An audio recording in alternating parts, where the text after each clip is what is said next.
மச்சம் ஒன்ன பார்த்து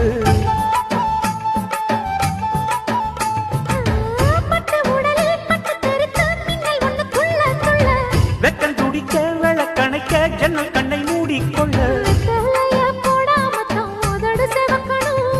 10 நாள் கழிச்சு தாண்டி கதவை திறக்கணும்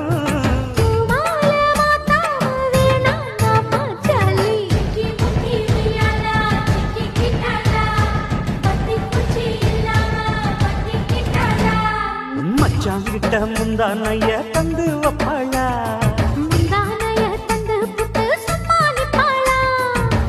பல நாள் பசி இருக்கு விருந்து வப்பாளா